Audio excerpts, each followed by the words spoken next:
युवा संघटनेचे विजय घाडगे आज पुण्यामध्ये अजित पवारांची भेट घेणार। दोषींवर कठोरात कठोर कारवाई करण्याची घाडगेंची मागणी। सूरज चव्हाणांनी केलेल्या मारहाणीनंतर अजित पवारांची घेणार भेट। दौंड गोळीबार प्रकरणामध्ये आमदार माऊली कटके आणि अनंता कटकेंची बदनामी केल्याप्रकरणी पोलिसात तक्रार दाखल। वाघोली, उरुळी, कांचन, रांजणगाव आणि लोणी काळभोर पोलिसात कार्यकर्त्यांनी तक्रार नोंदवल्या। पोलिसांनी या प्रकरणी अदखलपात्र गुन्हा नोंदवला। हायकोर्टाची पीओपीच्या गणेश मूर्तींना परवानगी। गणेश मूर्ती व्यावसायिकांमध्ये आनंदाचं वातावरण, तर कारागिरांची कमतरता असल्यानं कारखानदारांना अडचणींचा सामना। पुण्यामध्ये मंत्री चंद्रकांत पाटलांचा ध्वज सराव, व्हिडिओ व्हायरल। गणेशोत्सवाच्या पार्श्वभूमीवर ढोल ताशा पथकाची तयारी। चंद्रकांत पाटलांकडून ध्वज सराव। पीएमपीचा पदभार घेताच व्यवस्थापक पंकज देवरे यांचा विभाग प्रमुखांना दणका। जुन्या अध्यक्षांनी सर्व विभाग प्रमुखांकडे दिलेले अधिकार नव्या अध्यक्षांनी काढून घेतले।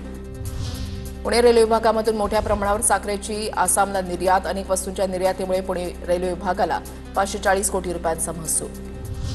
पुण्याच्या धनकोडी भागामध्ये वाहनांची तोडफोड करणारे सराईत गुन्हेगार अटकेत। सहकारनगर पोलिसांची कारवाई, गुन्हा दाखल, अधिक तपास सुरू। पुणे जिल्ह्यामध्ये एकल महिलांसाठी नवीन योजना राबवण्यासाठी सर्वेक्षण सुरू। विधवा, घटस्फोटित, पतीपासून विभक्त महिलांच्या समस्या ओळखून त्यावर उपाययोजना करण्याचा उद्देश। पुणे नाशिक राष्ट्रीय महामार्गावरील जुन्या खेड घाट रस्त्यावरून 44 लाखांचा प्रतिबंधित गुटखा जप्त। खेड पोलिसांची कारवाई, 2 जण ताब्यात।